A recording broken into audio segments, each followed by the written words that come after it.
welcome back. Happy Friday. Hope you had a good week. There are some potential updates regarding the Rebel Moon franchise universe that Zack Snyder is creating for Netflix.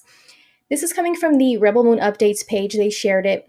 Apparently, someone shared that worked on the film with Zack some information about there potentially being a green light for 6 Rebel Moon films. Of course, we don't know if this is true. Take everything with a grain of salt. But let's read what this person had to say. So, I just worked with him on Rebel Moon this summer. By the way, he just filmed 2 movies and he was greenlit for 6.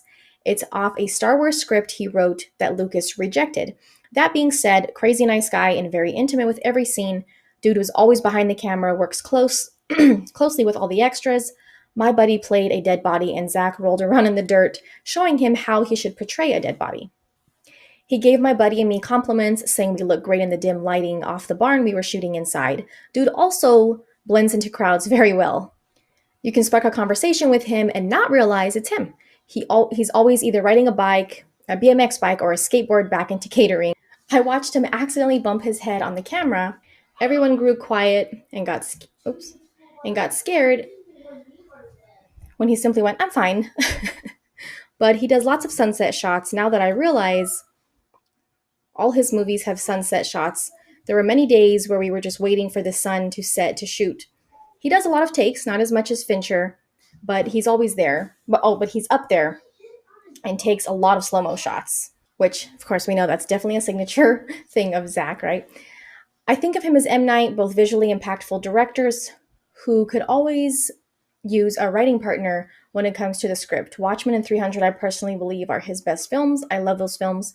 The new Watchmen show is fun to watch, but has nothing on his film. I'd happily work with him again, especially since working for Zack is a guarantee of a 13-hour day. No matter how Rebel Moon plays out next year, it's going to be very, very pretty to look at. So, definitely something interesting to think about. Obviously, 6 films would be quite a big franchise, especially for a Netflix. Well, Netflix does some big franchises, but that many films is a lot. I imagine that if that's true, maybe some of them might be spin-offs for different characters or, like different aspects of the universe that Zack created for Rebel Moon. It is, like the post said, it is kind of like Zack's version of a Star Wars type of world. So that definitely has the opportunity to have a lot of story, backstory, lore. Zack, it was something that Zack worked on for several years before it actually got picked up by Netflix. So, I mean, just the fact that they even approved parts 1 and 2 immediately back to back and they shot them back to back, that in itself says that Netflix is very confident in what Zack is bringing to the table with this universe, this original IP of his. So, I mean, there's definitely potential to continue expanding beyond just parts 1 and 2. And so, I mean, again, I don't know who this person was that shared this, but it seemed to be someone that worked on the set and had some very good things to say about working with Zack. No surprise there. Everyone who works with him has nothing but positive things to say. Even if it was like, oh, he said my friend worked as an extra and, not necessarily like a high level position or a high level, role that they did in the movie. But I mean, who cares? Like, who wouldn't want to be on set with Zack? It doesn't matter what you're doing. It would still be a really cool, fun experience. And there would still be plenty of things to share no matter what you're doing on the set. If you're some type of crew member or an extra, it would still be a really cool thing to share.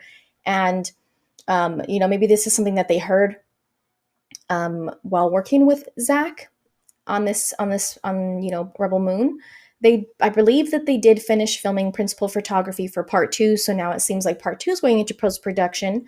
I still don't know when we're going to see anything from part 1, such as like, a clip or like a picture. We have had pictures and concept art, and we've seen some things from the set, but it's going to be really interesting to see like something a little bit more in depth and, with different characters and, maybe a picture from a scene or, a quick little clip. I don't know. I want to see something. It wasn't even that long ago. Like Zack recently shared the plot for Rebel Moon. We didn't even really know much about like the synopsis until just recently. And if you happen to miss that, I also made a video about it where he's explaining like the overall synopsis of the film.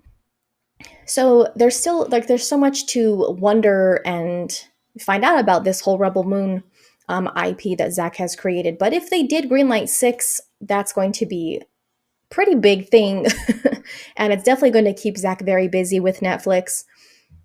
Now, since they filmed parts 1 and 2 back to back, if they do, continue to expand, who's to say that they would, do 3 and 4 back to back as well. But I mean, we don't really know how far apart those would be, like after parts 1 and 2 come out. That's several years of filming for a franchise or an original IP such as this. But maybe they're not really going to officially say that until later on, until maybe after parts 1 and 2 come out and they kind of get to see, performance and audience reaction and see how that performs on Netflix. I don't see it being a failure by any means. Zack Snyder's fan base alone is going to, put it up there in terms of like, I definitely see it being in good standing with Netflix. I'll just say that. And like I said, if they allowed him to shoot parts 1 and 2 back to back without having parts 1 and, you don't have to wait for part 1 to come out before we decide if we're going to continue or not. That alone says a lot about how Netflix responded to Zack's pitch for Rebel Moon. And it's pretty awesome, especially because he has all this creative freedom and, getting to create this original universe that he's, had in mind for such a long time. So if they really did greenlight 6, that is a pretty big thing. It doesn't mean that he would necessarily have to be completely tied down to Netflix for all of those years, because they could be very like spaced out. You know what I mean? And movies are not just made, this year. No, like that's why they shoot parts 1 and 2 back to back, or like, they'll do that with movies that are going to have sequels, because while you have all these people together, it's just easier to do that because it's hard to get such a big cast, especially this movie. This movie has like a huge cast, of main characters. I mean, it's hard to do that when people have different commitments and scheduling things that they have to do. And so it's easier to do parts 1 and 2 back to back. And then they're released however far apart they're going to be released, I'm not sure. But obviously, with time we'll find that out. But just wanted to share that because that is something pretty interesting to think about, especially now with things going on at Warner Brothers Discovery as far as DC. If this is true about them approving for, wanting to have 6 Rebel Moon films, would that mean that Zack is only going to be working for Netflix for however many more years? Right now he does kind of have like a first look contract with them, and is kind of right now he's dedicated to Netflix and what he's doing with them are the Army of the Dead and so on. But if they approved for this many movies, that is a lot. And like I said, that could be spaced out over however many years, depending on how long Netflix wanted to take to release them. And if there are spin-off movies such as Army of Thieves is a spin-off of Army of the Dead. Zack didn't direct Army of Thieves.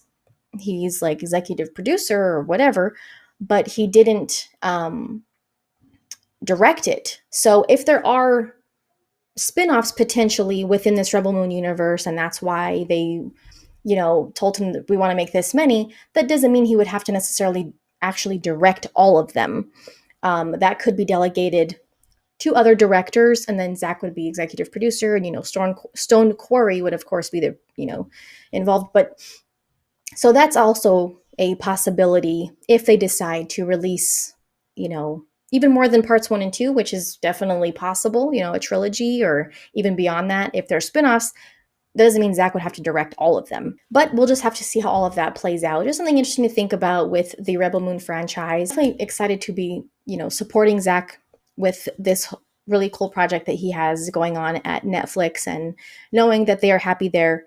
So thank you guys for watching. Check out, any videos you might have missed recently. Don't forget to like, share, subscribe if you're new, if you enjoyed this video, and thank you guys for the support. See you soon.